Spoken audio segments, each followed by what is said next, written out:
Namaskar. Hello and welcome to PGurus channel. I'm your host Shekhar Iyer. Today I am joined by Sri Shekhar Iyer for our weekly look at what is happening in India, in the politics of India, all the different scandals, scams, what have you all going through. And we have a very, hot session today with for you to share lots of new things happening. And before we do all that stuff, a small request, please like this video so that it has the best chance of going viral. And now let's welcome our guest of the day, Shekhar Iyer ji. Shekhar ji, namaskar and welcome to PGurus channel. Namaskaram, Shekhar Iyer ji. Thank you very much. Nice to be back on a Saturday evening. Thank you. Shekhar ji, I read with interest your article, and viewers, we are going to give a link to this article that Shekhar ji has penned. It will be in the description section. And I have a few questions, sir. You said that the opposition tried to make this an issue to try and link Adani with Modi, and they appear to have failed. And there have been some other statements, follow-up statements, whether it is the regulatory agencies or the banks themselves or even LIC. Give us a little bit sense of, has the worst with the Adani group, behind them? Is the worst behind them, or are there more bumps in the road ahead for them? Shekhar ji, last week we saw Parliament being paralyzed, after the budget was presented on February the 1st. Both second and third were 2 working days of Parliament, and the opposition did not allow Parliament to function, saying that the government has to come clean on this issue as to what is the loss incurred by the Life Insurance Corporation and State Bank of India, 2 public institutions which have invested in Adani Group or Adani Enterprises. The government did not respond in the House because the House got adjourned. But subsequently, my information is the government at the top level made some assessment as to what exactly happened. RBI did its own checks as well as SEBI, and then the State Bank of India and LIC also, were asked to take a look at what is the kind of damage that they expect. But the biggest anticlimax was Adani deciding to, roll back that sale of shares, that is the follow-up promotional offer. And after that, I think there was a kind of cooling down of tensions, as it were, in the stock market, though some of the companies lost heavily and some recovered. So some companies recovered by the time the browsers closed on Friday evening. But what we are gathering is, in terms of political fallout, the financial fallout is on one side. In terms of political fallout, I think the government and the BJP have made assessment, and they have come to the conclusion this is not something you can say that this is like it's not another Nirav Modi case or a a Choksi case, because that is the way the opposition has been trying to make out. The other problem is many of the opposition ruled governments have themselves handed over projects on a platter to Adani Group. For instance, Kerala Chief Minister Pinarayi Vijayan, the Viriniyam project. You see, at least in the case of central projects, they have gone in for open bidding. So if you see in terms of the bids that they won and the mega projects they have taken up in India, you will notice all of them were in open tender. In terms of the conditions, in terms of the bidding price, one cannot raise any question at the way the government has gone about, giving projects to Adani Group. But in the case of, say, Kerala, first 𝙒𝙗𝙖𝙦 invited them, then nobody came forward, then finally Pinarayi asked them to take over the Viriniyam project, and Viriniyam project is a very big project. And so what is happening is the opposition campaign, which took off in a big way, appears to be losing steam for the simple reason they cannot talk too much. So you heard Kartik Chidambaram, but P. Chidambaram was himself silent. Mamata is silent, though Trinamool MPs are on the protest, saying we must know what's happening. But the fact is, Mamata herself invited Adani to Kolkata, and she wanted that Global Investors Summit. Similarly, Uddhav Thackeray, when he was chief minister, and we all know the story of Adani is also this. I mean, they grew in the under the benign rule of the Congress. I think the Adani story starts when Rajiv Gandhi was Prime Minister and Chidambaram Patel was Gujarat Chief Minister. So, those were the times where, contracts were awarded in altogether in a different way. I mean, we all know about it. So what is happening is opposition realizes the fact that, this is not something it is not going to lead to a situation where you can create the same kind of, fears and euphoria over what happened after Nirav Modi left or after Choksi fled or Vijay Mallya fled. So I think that is dawning on them. And besides, Congress leaders like Kamal Nath, who have had very good investment relationship with Adani. So there is a problem in taking this controversy too far, and also the fact that questions are also be asked more openly about Hindenburg as to what is this company, what is short selling, because once short selling has been explained to the Indian public by number of people, by number of YouTube bloggers and newspaper articles, though their activity may be seen as legal, but in terms of bringing down company share and then making a profit through a third party investment, or all that story that we are hearing, as to, because a lot of us not familiar with how the short sellers operate, though their activity is considered legal. But in terms of when you are accusing somebody of being fraud and all that, so I think not much weightage is also being given to Hindenburg. That's the reason why maybe I think the in terms of salvaging his reputation and cutting his losses, the best decision of Adani was not to go ahead with that with the the promotional share, because that has somehow capped the criticism and the focus on him. Of course, people are asking the world third richest man or fourth richest man, I do not know. He has now fallen down to 67th position. Well, that's Adani's problem.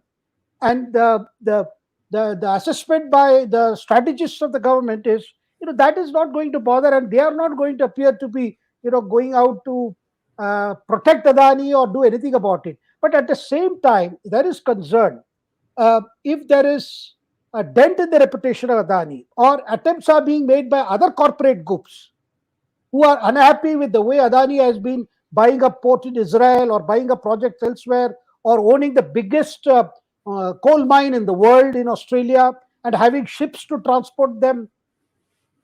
So people are, I mean, there is a corporate war all the time.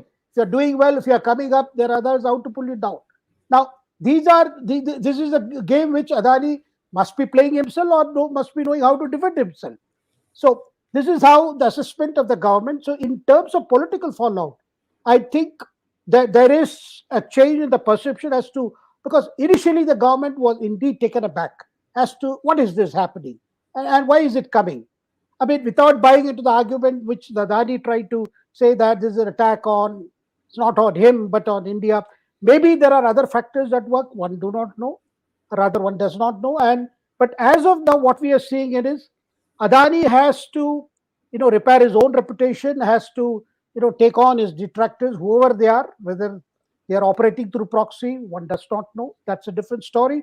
But at the moment, currently, in terms of the worry was what would be the exposure to LIC, what would be exposure to the state bank, and they have declared, even as of now, even with further fall in the valuation, they are still, I mean, at least their investment appear to be still in profit, though not as earlier. So there is a notional loss. That's what you're saying. I get that. These things happen. When you are investing in something for the long haul, you're going to have days where your profit is not as much as you would like it to be. Now, the reason given for the follow-on public offering was that there were a lot of distressed ports across the world that could be going for cheap. And just like the Haifa port, that Adani wanted to buy up some more ports, because that was something that he felt was his expertise, that he could run them efficiently. Now, having closed that offering and returning the money to the investors, what is his plan? Is he going to continue to find other places to get the 20,000 crores so that he can still go and buy these ports, or what is his plan, sir? Well, what I gather is it's more of a tactical retreat, because he would rather bide his time. And Adani, I am told, I mean, he doesn't let his investors down. particularly who have already invested in his companies and his enterprises. Therefore, it's a tactical retreat. In the meantime, he may, he's consulting his legal advisors, his legal lawyers, and we have already seen former Solicitor General, one of the leading lawyers of this country, who is based in London, Harish Salve, giving interviews, as to what is happening and some indication as to what the strategy would be. But Adani would bide his time and would strike back. That's the word I'm getting from people close to him, that he would strike back, but he would have his own timing, and he will, he will not let this go like this, because of course, he has also learnt his lessons. All these interviews about projection of being third richest, fourth richest actually woke up many people. I mean, his detractors got crazy as to how to stop this man. Well, we'll wait and see how things play out. And thank you, Shekharji, for taking a very objective stance at it. Again, like I said, that link will give you a lot of numbers. Shekharji has done a lot of research and given the numbers where the interest was and where that has fallen down in terms of investments for big entities such as the state banks of the world. Now, let's take a look at what's happening to the budget. It was expected that once the budget was released, that it would occupy the front and center space in terms of news cycles. However, Adani preceded it and then it succeeded it. So now it's almost as if no one is talking about the budget. Shekharji, budget had a few good things. It had a few not so good things. Any budget does. And do you think the opposition perhaps could have done better by looking at the budget, because that is cast in concrete? It is something that they can put the challenge. You challenge the finance minister and the Modi government in the parliament, saying that this is what is not right. Like previously you suggest, I'll give you a simple example, Shekharji. China is breathing down India's neck, and India hasn't really stepped up to the plate by increasing its defense outlay. Why isn't anyone asking this? Bashirji, the problem with our opposition is they do not read. That the whole problem is they don't have the time, or they don't have that inclination as to actually to read and then do a very an informed debate. So that's why you find the parliament stalled, and I doubt whether there will be a the normal debate that takes place on the budget itself, because there are going to be two important debates before the parliament goes into recess, say by February 12th or so, or it may even adjourn early. Because the first debate is on the president's address, the joint sitting, and there is a what is called a motion of thanks debate. Both the houses express thanks to the president for having come and addressed them. And basically, where the government policies, as outlined in the president's address, are discussed and debated. That's a good opportunity for opposition to pin down the government. But normally, what happens is, in a situation like this, where the government, where the opposition wants to show that they have, caught hold of some big scam and some big, fraud or a big loot in which government is involved. As they would try to make it out, they don't allow a debate, because their fear is not what they are going to say. Their fear is the answer from the government, the response from the government doesn't suit them. And this has happened not this session; it has happened previously also. And I'm willing to, concede this has happened when BJP was in the opposition also. Even Vajpayee used to express displeasure as to why are you disrupting parliament to his own party leaders. That was long ago. But I have seen, since Prime Minister Modi took over, whenever there are such subjects, whether it's the Rafale deal, they would finally, they agree to some discussion. They would just spit and scoot. They would not be interested in a reply. And this has happened before, and I expect the same thing to happen. And also, as I mentioned earlier, in our earlier, just a short while ago, with their own governments having good dealings with, the Adani group, how far can they go on this? Because ultimately they'll have to end up criticizing Adani or trying to. I don't think any political party today, with the election coming up in 2024, and they are looking for financial resources as to how to fight these elections. And we know that elections are very expensive. So I cannot see how, because then they would have to give up Adani, only target Modi. And for that, you need some facts. You'll have to say, look, you helped him this way, you helped him in this way. But whether it is coal tenders or highway tenders or any tenders of any kind, at least Modi government, on the face of it, it's very transparent process. The best bidder gets the project. So it's very difficult to pin down. Pin down the government has to say this is where you made the money, or this is where you allowed a particular person to pay the money, and that particular person in turn helped you. See that unless you bring evidences, otherwise the whole idea is you go on repeating something so that it gets into the public psyche that okay, this government is also corrupt. Because opposition realizes one of the major problems in tackling Modi or in confronting Modi is they are unable to recreate that kind of environment which United Progressive Alliance faced. Scams and corruption and policy paralysis and so many things, because this is a completely different scenario.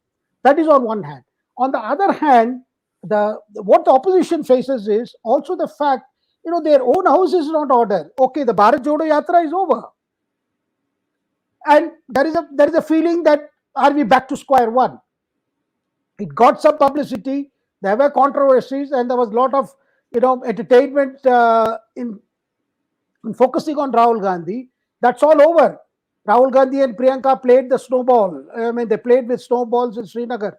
With that, I think the entertainment quotient of that yatra is over. But seriously now, this month, the end of this month, 16, you are facing elections in Tripura, which is a tough fight, both for BJP as well as for Congress, which has entered into an alliance with left parties. But even that alliance is having a problem. They agreed to this number of seats Congress will contest and left will contest. But now I hear Congress has already put up more candidates than the agreed seats. So that alliance is already in trouble. Apart from the fact that a former Maharaja of Tripura, he's the new player, and who he hopes to be kingmaker, having created a Tripura Moth kind of an alliance. I mean, he calls it an alliance, but a grouping just to expose or to take up the tribal issues. And Tripura is a state which has Bengali voters as well as non-Bengali voters who are the tribal voters, and no party can antagonize either of them. So that's a different scenario. Then you have elections on February 27th in Meghalaya and Meghalaya and Nagaland. And of course, the big election, is Karnataka, where the election dates are likely to be announced next month, and the election would take place sometime in the month of April and May, and they would end by May. I mean, end by say 10th of May or so. Election Commission will announce the date.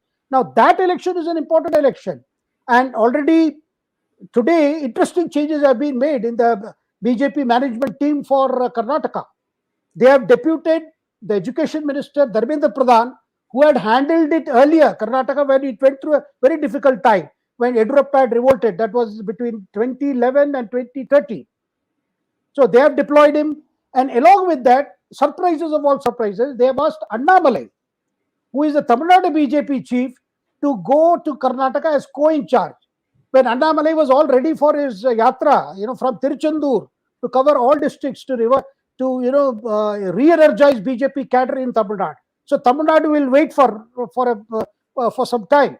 And the irony was, it was only today Annamalai held a press conference explaining why they were appealing to OPS and EPS, the two warring leaders, O. Pannirselvam and Edappadi Palaniswamy, to patch up and put up and fight that election, that Erode East by-election.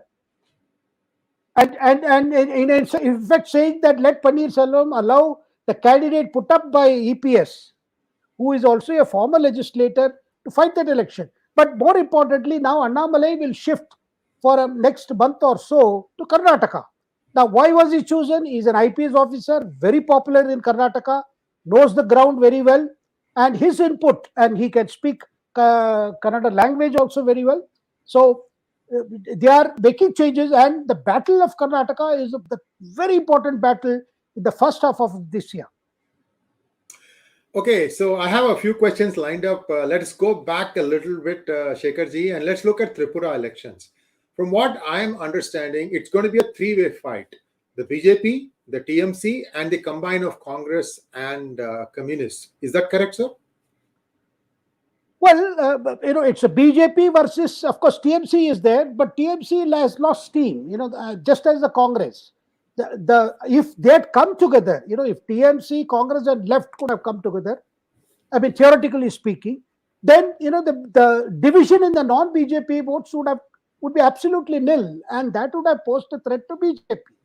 But Mamata cannot join hands with the communists and then fight her own battles in Bengal, because she has to keep up that ideological pretense of opposing both the BJP and the CPM and Congress, because she and Congress, of course, she has a very a pathological dislike for Congress, because they continue to join hands with left.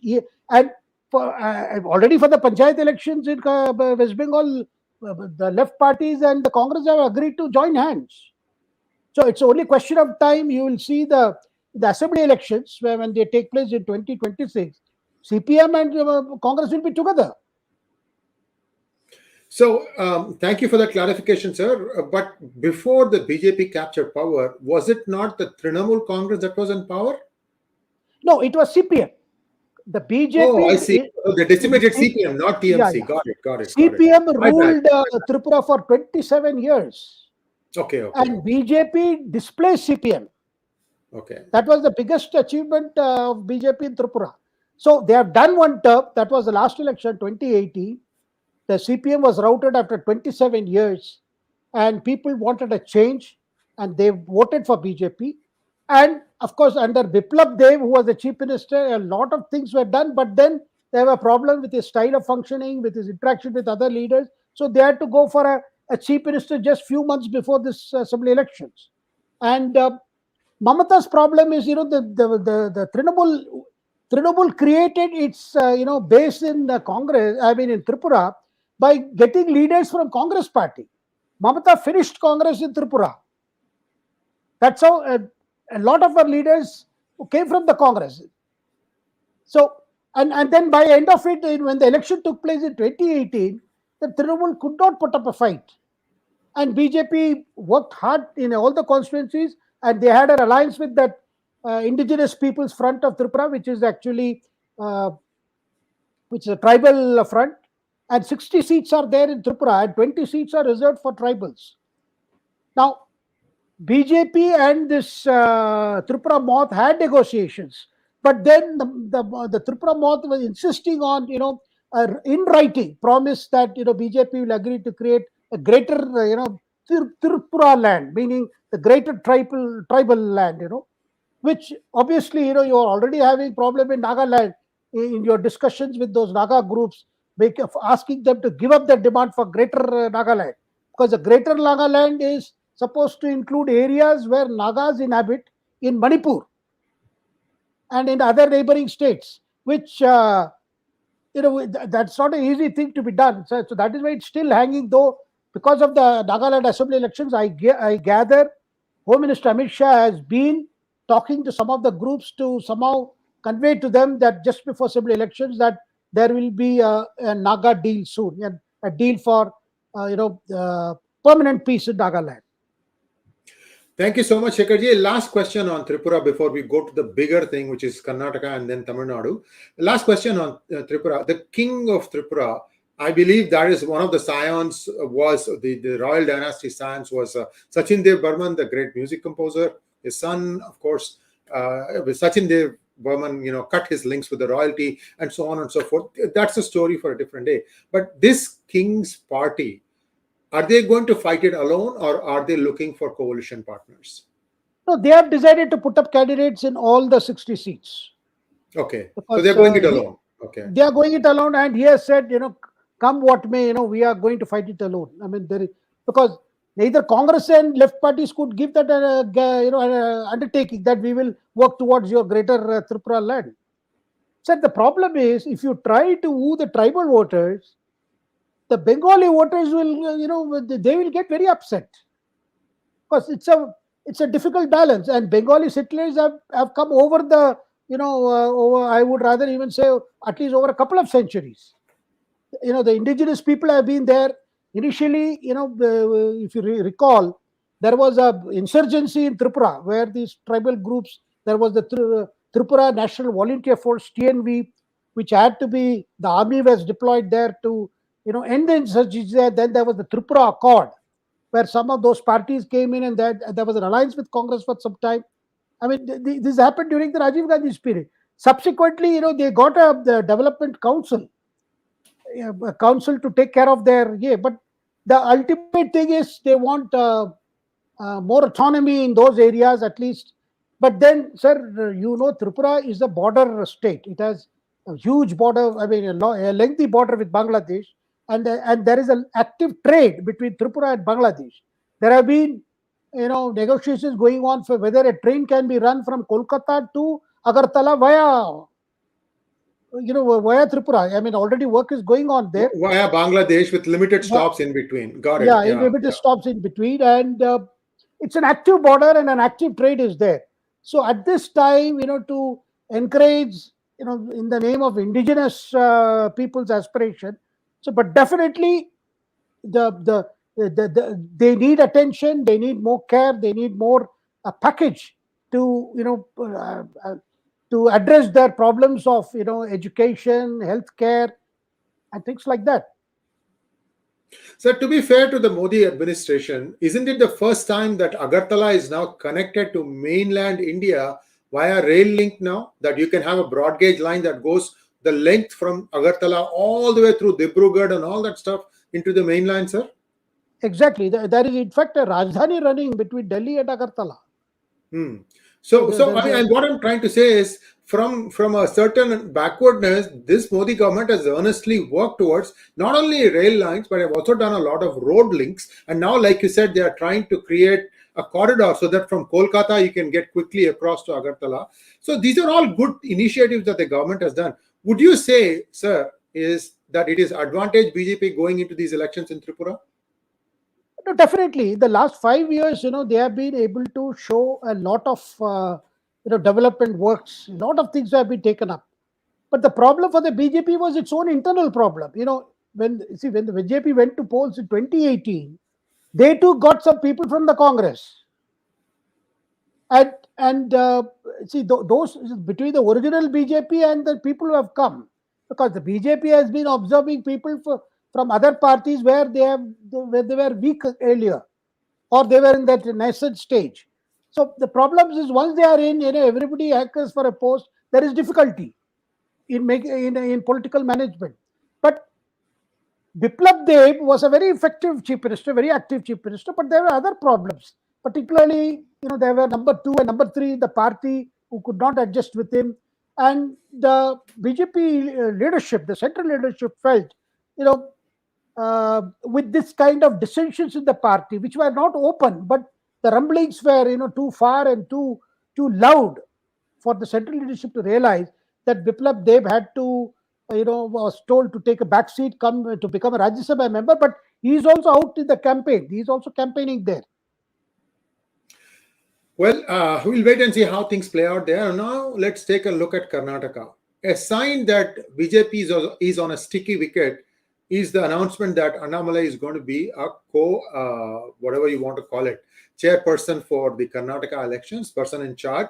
And he's actually going to be setting aside his yatra, which may not be a bad idea. April is a very hot month. And for him to take up Padyatra across the length of Tamil Nadu during April is really, really torrid. I mean, he would have probably had to do it only in the morning and the evenings. Anyway, so we'll have to wait and see what the new dates are. But more importantly, the underlying problem in Karnataka is there is always these two parties that are kind of strong across the state. And there is one party that is strong in the southern part, which is the JDS. So JDS always prided itself as being the kingmaker.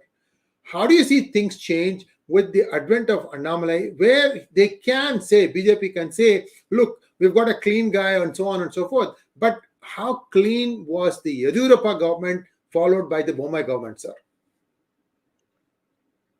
So there were issues with the Yediyurappa government, no doubt about it. Yediyurappa himself was is a tall leader, and the community to which he belongs, the Lingayat community, holds him in high esteem. I mean, because when the BJP was in its very infant stage. He was a kind of an one-man army who took the BJP forward and made the lotus bloom for the first time in southern India.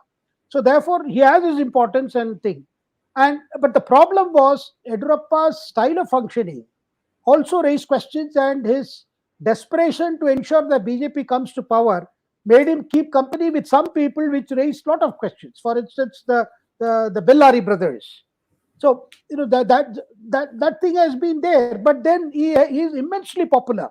And incidentally, though he is instrumental in the first saffron government in South, the minorities have been very happy with him. They consider Yediyurappa as a very moderate leader who does not, take this the religious element of politics to too far.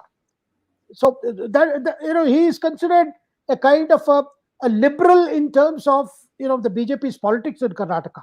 But what happened was, sir, his second term, after the collapse of the Kumaraswamy government, and then Yediyurappa again, because the BJP had emerged as the single largest party in 2018 elections. But Sonia Gandhi decided, on the advice of our Sitaram Yechuri, that whatever it is, you get your leaders to install Kumaraswamy as chief minister of the JDS, so that you prevent BJP coming to power. And you would have all remembered, in Bangalore was that great spectacle of all leaders, including Mayawati, Akhilesh Yadav, all raising their hands, holding their hands as the beginning of the great opposition unity. But the problem was Siddaramaiah was not in that government. He was outside the government, and he was very unhappy with that Kumaraswamy had become chief minister with the help of the Congress. And after all, Siddaramaiah was the sitting chief minister, and Congress had lost a dream. So he was not very happy, and ultimately the Congress legislators and ministers began to realize that they did not have creamy portfolios. As they say in Hindi, malaidar portfolios were not there. In the sense that, I think our viewers will understand what is a creamy portfolio. Now, Public Works Department. So Malaidar was not there, and they were having only not lassi but chach, the thin buttermilk, as we say in Tamil, more. So they were very upset, and ultimately lead to a situation where Siddaramaiah encourages some of these legislators to resign so that the government collapses, and ultimately it collapsed, and Yediyurappa came. But Yediyurappa becoming chief minister again, in that, given the composition of the house, it took a heavy toll, because all these MLAs who resigned again contested were made ministers, and that resulted in with these fellows who were who didn't have their quota of protein in the earlier situation, went on a binge, and the complaints were that irregularities were on the rise. Various groups were extorting money.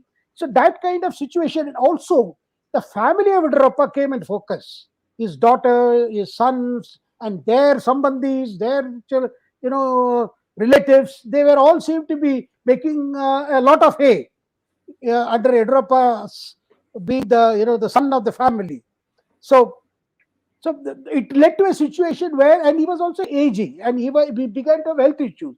That was the time when the BJP leadership realized that they had to tell Yediyurappa to take a back seat and appoint his own person as the chief minister. That is how it was Yediyurappa who chose Basavaraj Bommai as chief minister. And incidentally, sir, Basavaraj Bommai's image is far better than even his Yediyurappa or anyone else.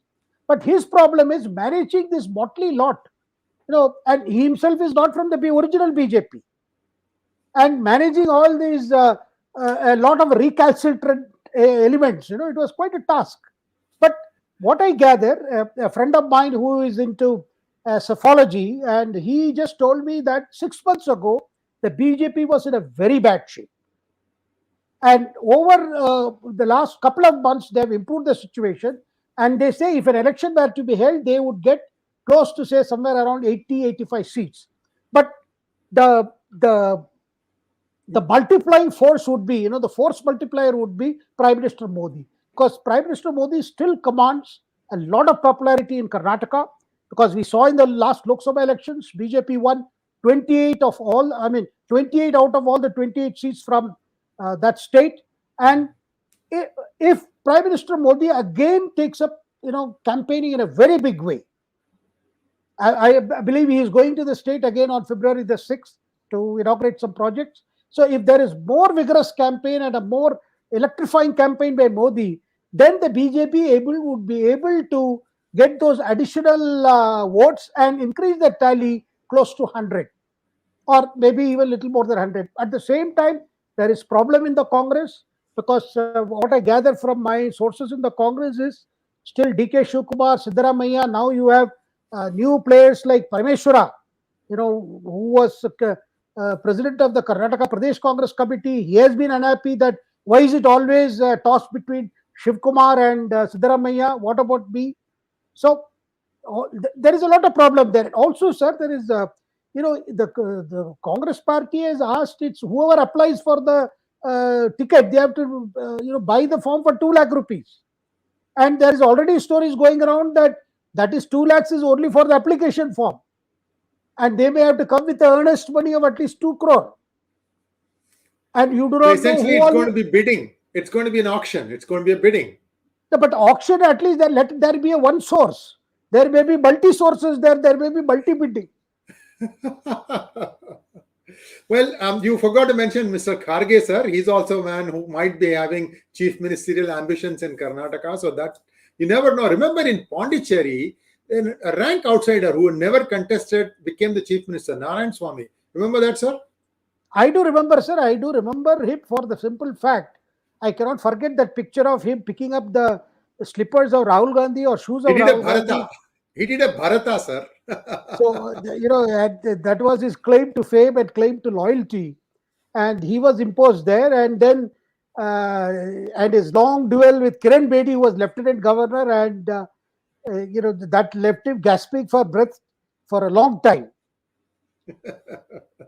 Well, the government changed and the governor also changed. Very interesting there. Now, let's take us a few questions. Shekharji, we have actually spent close to 38 minutes now, and I would like to have some of the questions answered. We're going to try, viewers, please stop sending your questions because we already have quite a few and I need to have a hard stop within about 15 to 18 minutes. Shekharji, 1 to 2 minutes per answer, sir.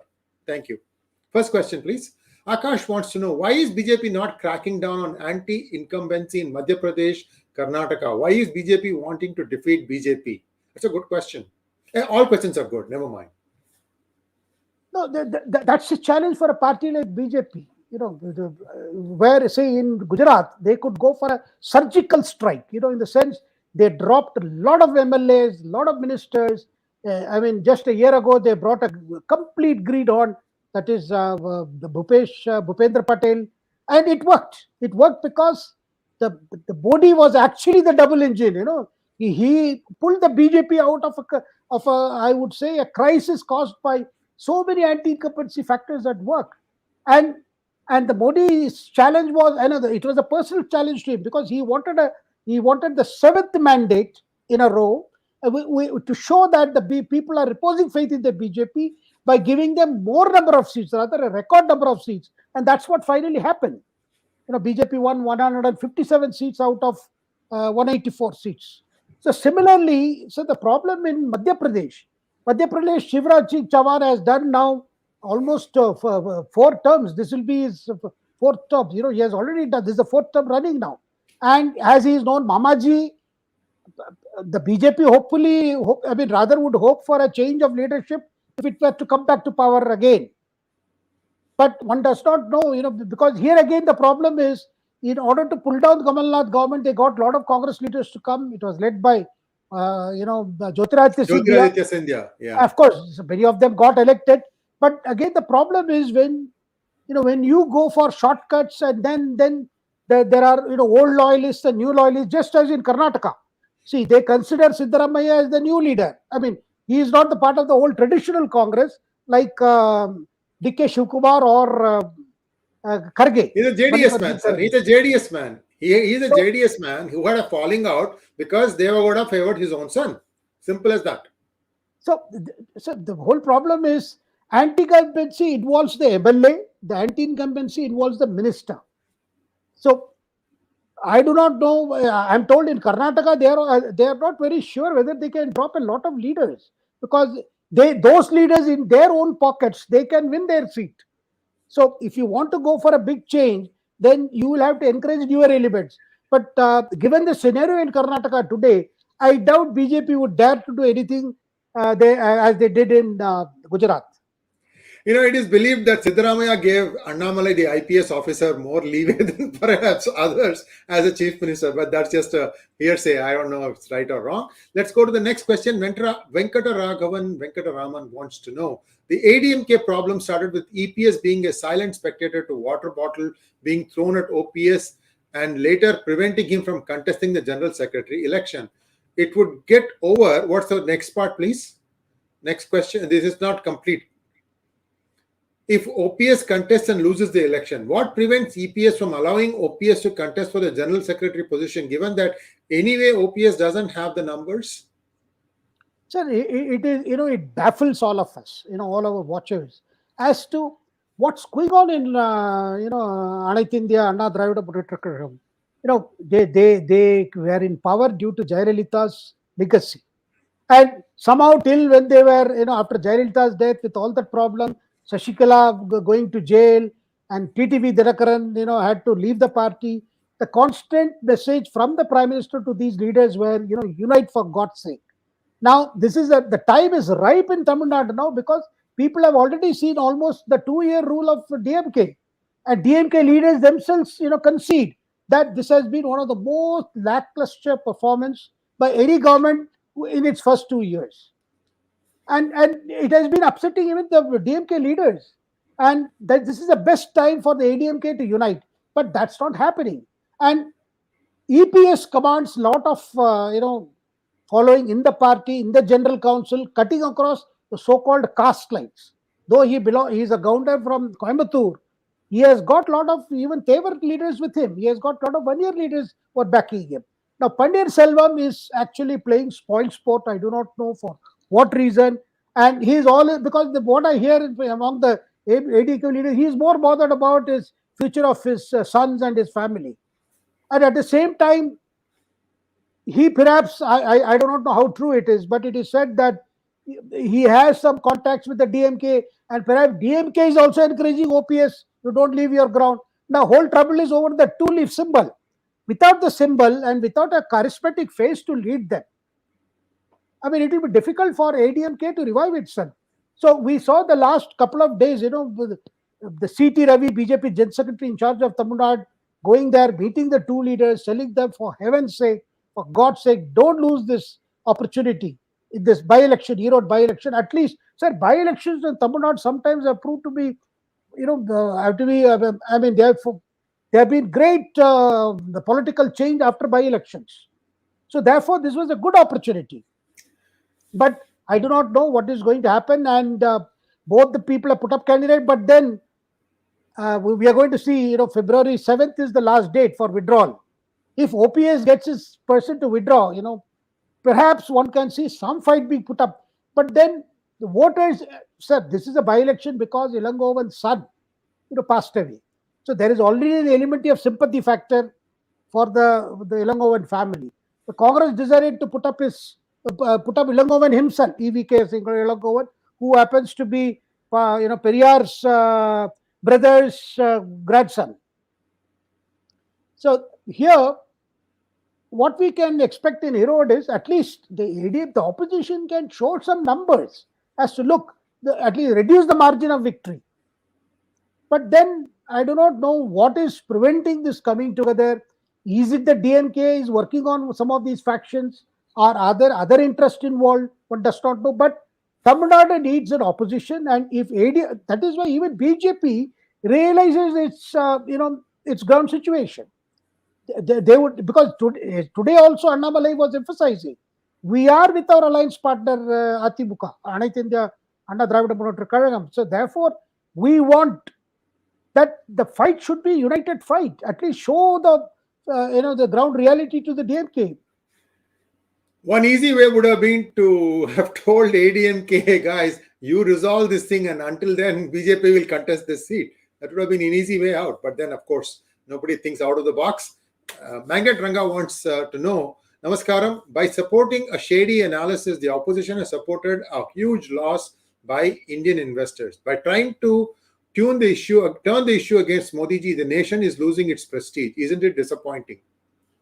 No, indeed, the opposition are able to realize which are the issues which to take on the government, and which are there are some issues where you need to look at facts. You need to look at what is available evidence against the prime minister or the government. Otherwise, to go on harping, and then see, I think they are largely guided by what the thinking of Rahul Gandhi, because Rahul Gandhi once told me, sir, that this we lost in 2014 because of the campaign of Modi. The sustained of campaign of Modi about our policy paralysis, about our lack of leadership, as provided by Dr. Manmohan Singh, cost our loss. And also acts of commission by our ministerial colleagues like Chidambaram, Kapil Sibal, he named them. He was very upset. Rahul Gandhi was very upset with how UP had lost, despite coming with Manrega, despite coming with one of the biggest welfare schemes. But what has happened is they think that they can replicate the same thing, the way Modi campaigned against the Congress, by going on with that thing. That's why the Yatra, though in the name of having a Mohabbat ki Dukan, all his speeches were full of spite. Spite sometimes couched with smile and with similes and trying to say, look, we are not hurting anyone. But the thrust was not that, look, this is an alternative.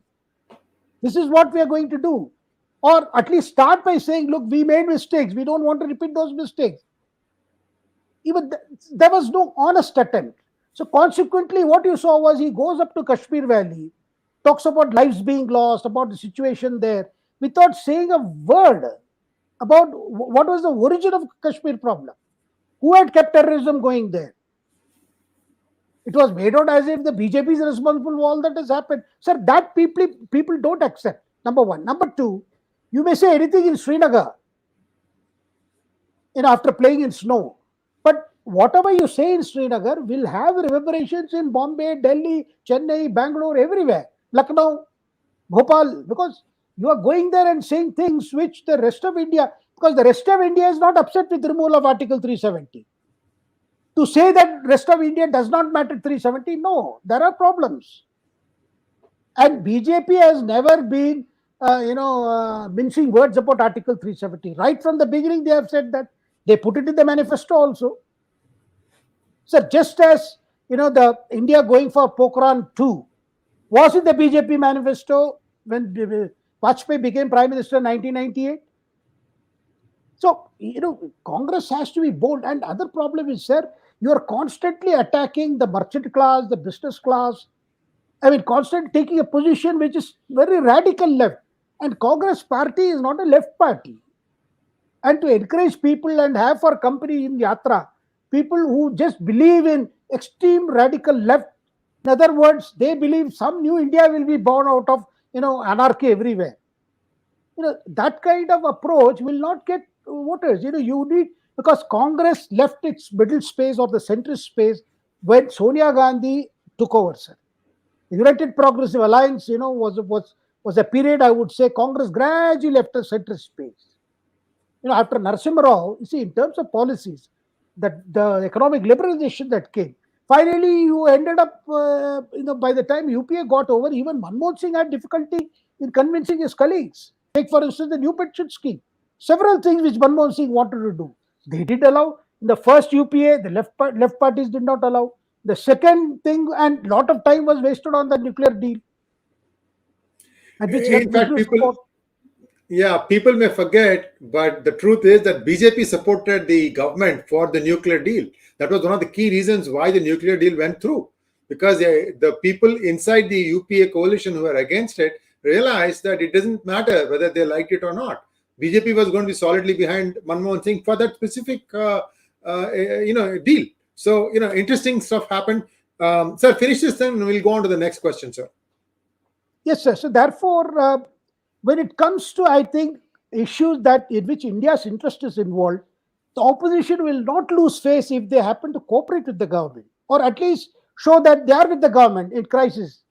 Otherwise, this is going to be an action which will only result in diminishing returns for the Congress. The Congress has to realize that it has to reclaim its centrist space. They have to appear as an alternative to BJP. Nobody in right mind would see Mamata Banerjee as an alternative to BJP, or Uddhav Thackeray as an alternative to BJP, or KCR as an alternative to BJP. I mean, to Modi. Well, Congress is not left, sir. Congress is left behind the way it is going now. Next question is from C.A. Viswanathan. What's your take on black money being brought back? Adani used money laundering. Do you normalize money laundering? Sir, this question I am unable to answer because I do not know what the facts are. Simply to say somebody has done money laundering or money laundering on a public platform like this without hard evidence would be difficult. Now, Adani is a businessman like anybody else. So I do not know what means he adopted to come to. But the thing about Adani is they have delivered on projects.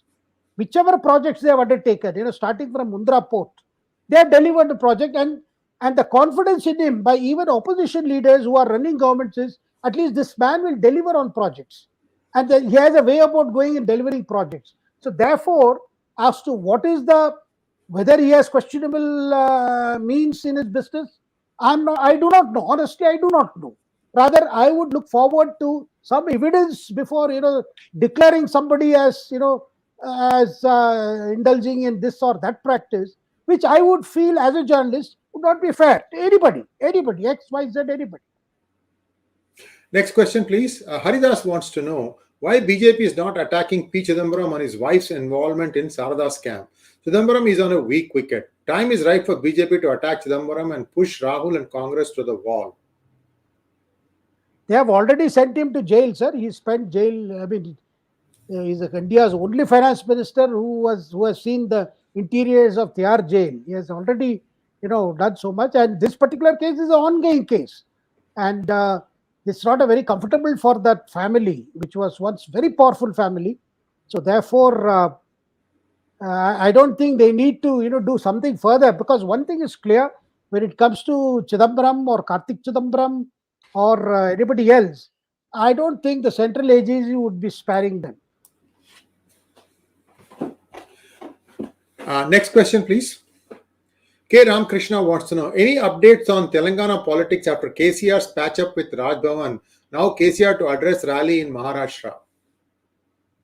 Well, the patch-up with the governor was, I think, more prodded by the court. High Court, said that function had to be held, particularly the Republic Day thing, and they did it. But KCR didn't go there. None of the ministers went.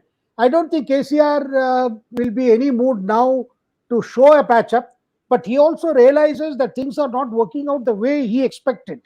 And of course, his new friends, whether it is JDS or whether it is Shiv Sena, or other smaller parties in different states, they rather look to KCR's, large heart to give them some financial resources to fight elections. Beyond that, I don't see any big thing happening for KCR's, future.